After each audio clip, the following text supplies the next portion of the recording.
Thank Great. you very much. So this Awesome. is a terrific event. So I'm so grateful to the BRASA group who have put this together. And so you know, I, I'm in the education business. I'm used to putting together meetings like this, and they're really demanding. So there's a lot of work that goes into it. And if everything goes smoothly, it's because a lot of work has gone into it. And I think that bringing this fine group of students together is terrific. I'm also very grateful to the students who have joined us today. So to spend your time to think about the future with us and how to find your best path. I appreciate your time. And so I'm sorry to be speaking in English, but it's better than the alternative. So here we go. And I'm trying to talk broadly about admission. It's always hard to know to how much detail to go. So I've tried to maintain a balance. In general, I think the slides have more information than we can go through in this time, but I think you'll be able to have the recording. So if you ever want to stop and read stuff that I've skipped over, then you've got access to that. And so here's our beautiful campus. It shouldn't matter that the campus is beautiful, right? So that should be kind of irrelevant. We're serious scholars. We don't need pretty. We don't need these other things. But in fact, that's not true. Pretty actually helps a lot. And so sometimes I'm working hard on trying to write something up, and you kind of get frustrated, and it's like, wow, I've got to take a break. It helps a lot to just be able to walk outside, walk around campus a little bit, and kind of get reoriented. And so we're privileged to have a campus that is beautiful. And so just some things to get started. So just to cut to the important stuff. When you're thinking about degrees, what are these degrees? So the bachelor's degree is what most of you either have finished or are pursuing, and that's a broad foundation. And if you have a bachelor's degree, it's a good place to get a job, but in general, you'll need to develop more expertise on the job. So the bachelor's degree is an entry degree. And the master's degree takes that one step further. So you often end up on the same job track as a bachelor's, but the master's gives you a lot of expertise quickly.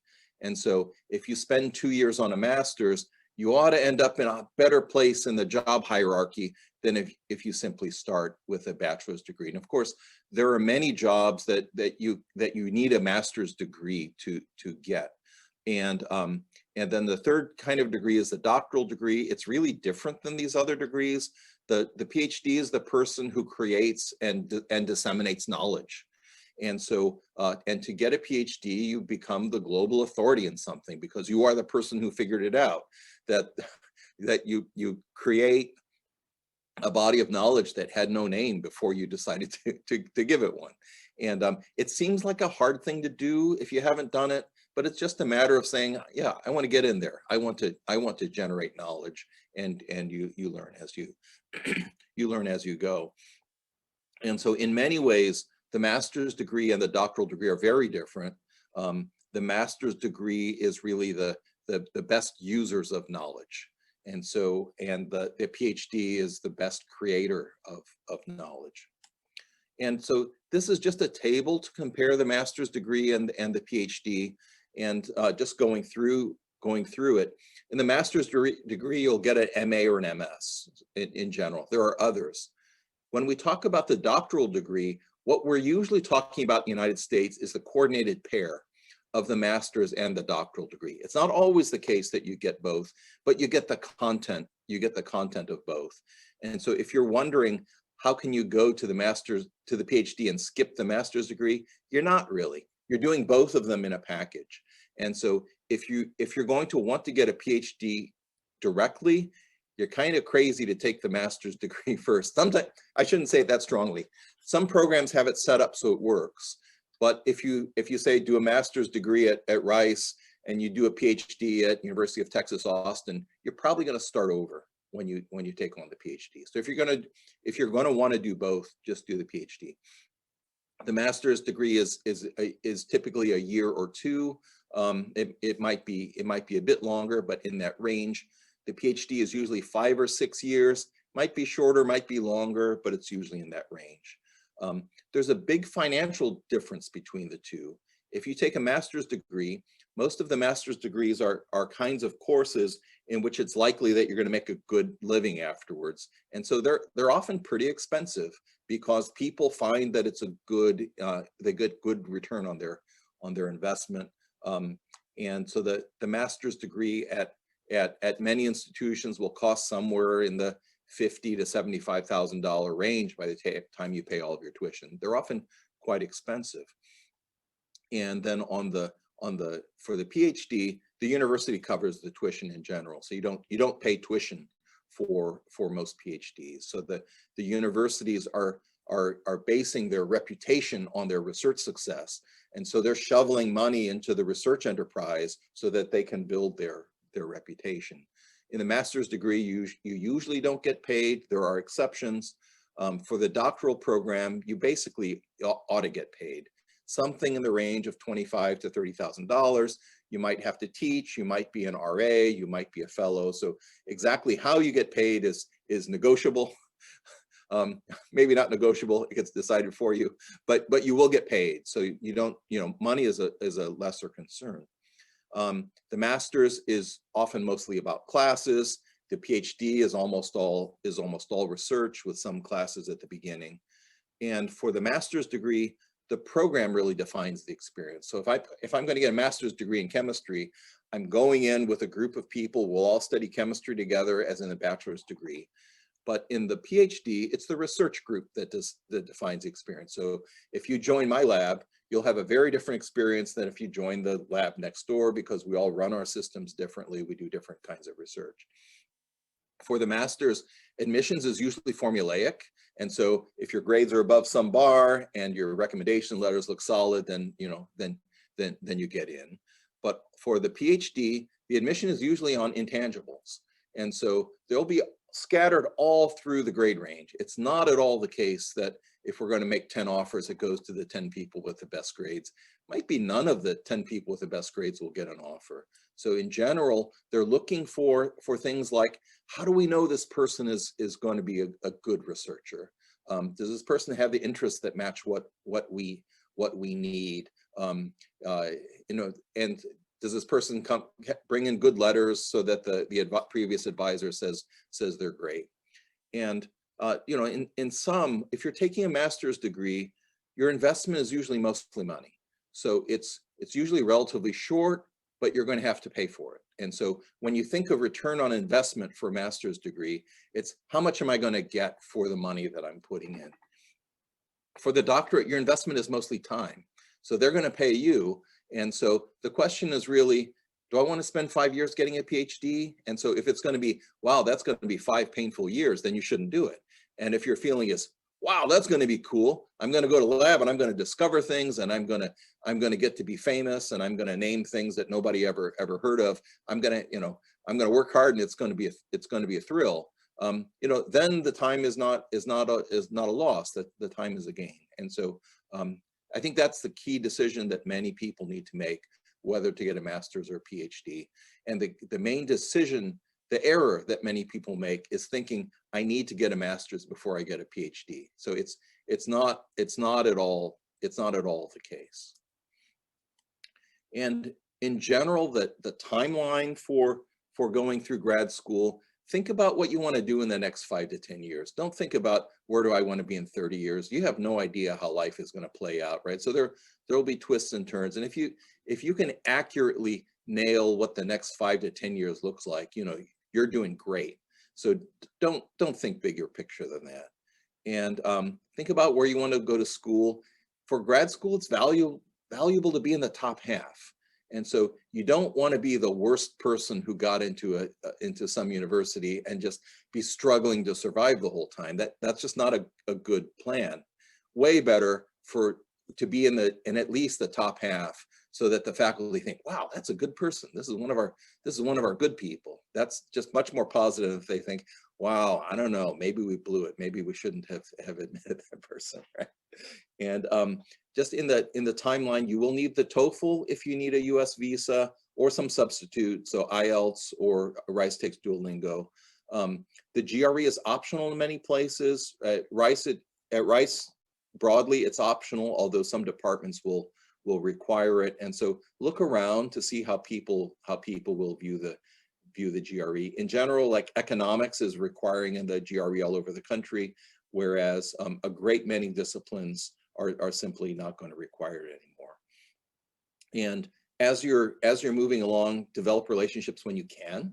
And so it's good to have contacts. It's not good to be annoying. And so, you know, to reach out once and see if that works. And if it doesn't, maybe follow up once and try again. But after that, don't worry about it.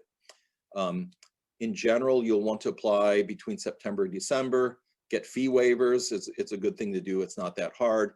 You'll get offers in the spring. Visit the campus if you can. Virtual is way better than nothing, but be sure to talk to current students. We encourage our students to just tell the truth. And so if there's something about our program that's not ideal, better tell people that so that they're not caught unawares. If there are things that are great, good to tell people that. And the decision date for everybody is April 15th.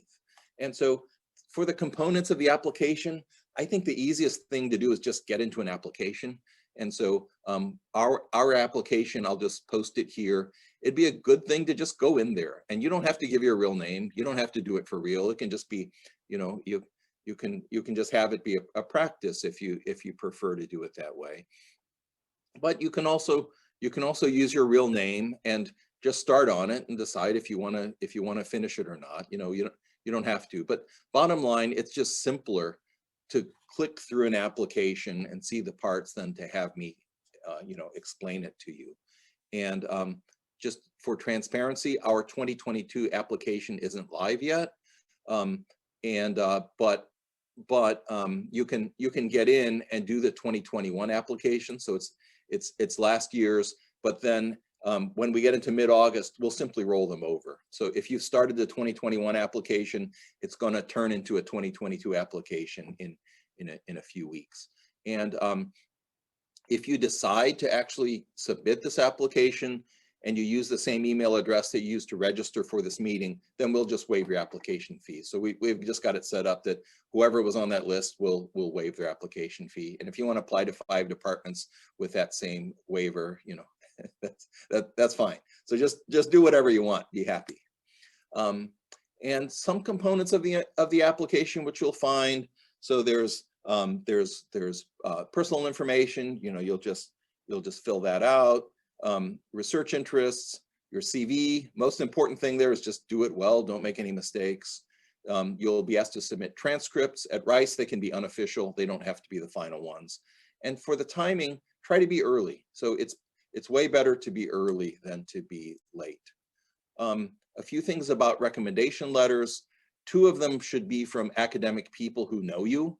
And it doesn't matter how famous they are, okay? So that we're not gonna give extra points to somebody who's got a fancy title, but they should be people who are able to say, I know this person, you know, this is a good person. You know, here's how you know this is a good person. And all of the letters have to be on time.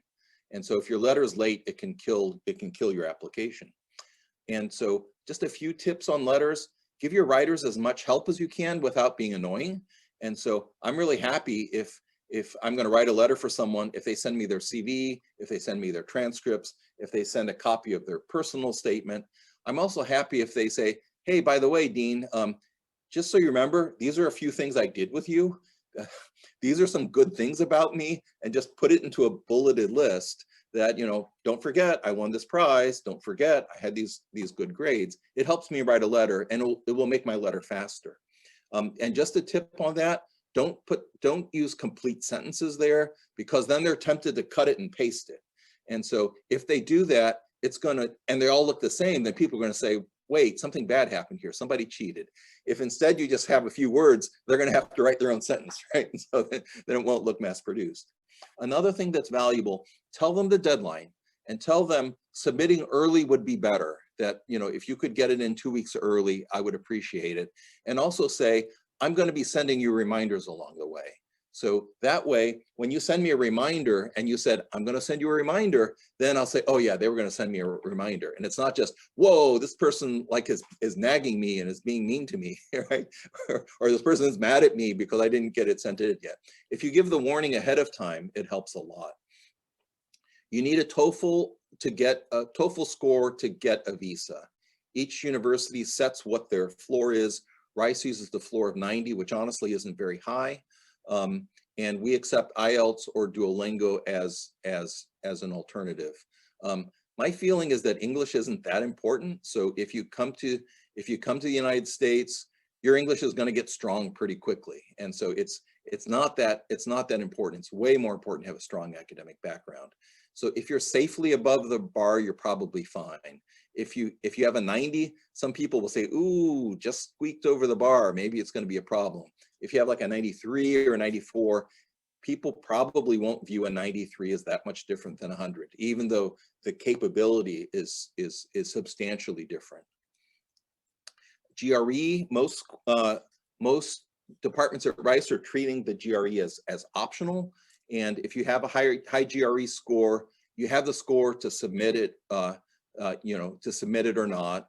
If the score is high for your discipline, it helps you. If it'll do more harm than good, omit it. So I would feel pretty comfortable just saying, I don't think this score helps me. I'm going to leave it out if they say that it's optional. If they say strongly recommended, they might throw your application out if you don't submit it. And so strongly recommended, you better put it in there even if it's something that you're not proud of. And this is complicated, so sorry to leave it there. It probably deserves an hour.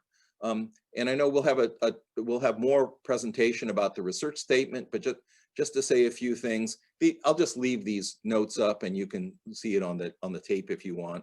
But just note that what I'm looking for when I read an application, a personal statement, I'm looking for a solid and thoughtful person who's done their homework and is taking this seriously. I'm not looking for a poet. I'm not trying to hire the next Nobel Prize in literature. I'm not looking to be inspired. This isn't like a movie script, right? So just write, I'm a chemist. These are the things that are interesting in chemistry. I'm not going to tell you about the first time I went to a beach and imagined how the sand was made out of molecules, right? We don't need that.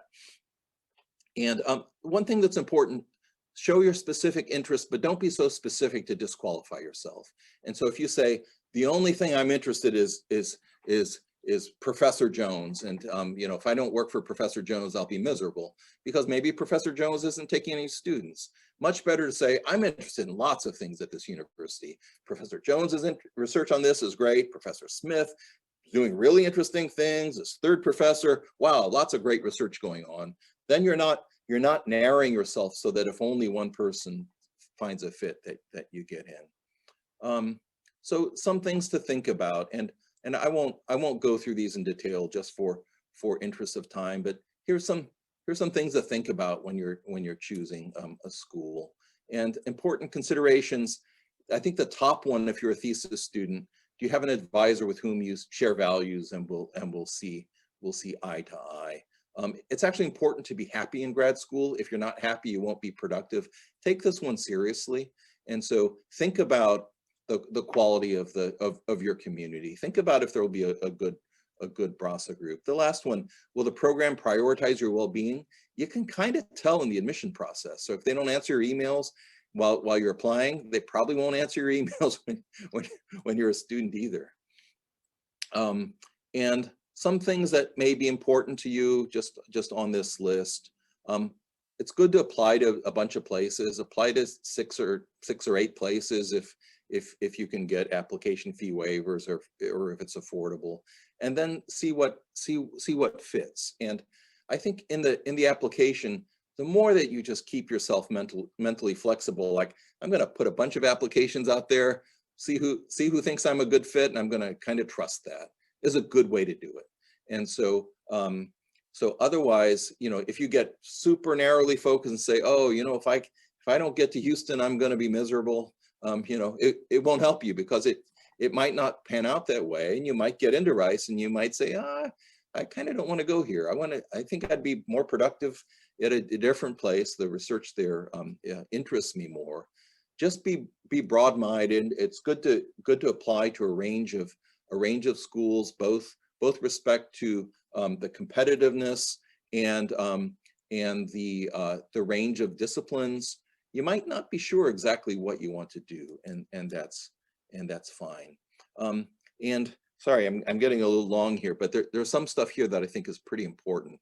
The admissions committee is generally not going to be admissions professionals, right? So these are not people who've spent many years trying to figure out the best way to do admissions. They're faculty who are on a committee, and they are expert in research. They are not expert in admissions. And so, I mean, some might be, but they might not be. Many of these people will be new faculty, and what they know about the breadth of universities is who their friends were in grad school, right? It might be random. They maybe never met a Brazilian student. And so it's important to educate us. When you're writing your application, educate the committee. Tell us about your institution and its practices. And so if it's, you know, I went to one of the top 3 schools in Brazil. Don't assume we know that. So just say so. I went to this institution, which is well known for its strength in these areas. And don't tell us what your GPA, you know, if your GPA is like an 8 out of 10, most Americans won't know what that means. And so a much better way to do it is not to say 8 out of 10, but say, I was number 3 out of 75 people, right? So I know what that means. And so the more you can educate us about how to know how good you are, don't be shy about doing that. And once you have an offer, you can ask for lots of things. And it's good to just start with, hey, I was advised to ask this. And so, if you say, I want more money, people might say, well, that's kind of greedy. And if you say, I was advised to ask if I could have more money, right? They'll view that completely differently. And if it's like, yeah, no, we can't do that. But then they won't judge you harshly. So anyway, learn as much as you can about a bunch of institutions. Think about what's important to you. Identify allies. And so I think that this group exists is just fabulous because they're people with expertise who've already decided, I'm going to spend my Saturday night helping out people from my home country, right? And so you know that these are your allies. And lots of paths are good. So the more you can say, I'm gonna try lots of things and see one that works, the more, then you'll be better off. Do not judge yourself harshly. I think a lot of people look at their application and say, wow, I wish I was better in this way. And there's no win in that. So just find a path that makes you happy, be proud of the things that you have done well, celebrate your successes, and find a good grad school. Thank you.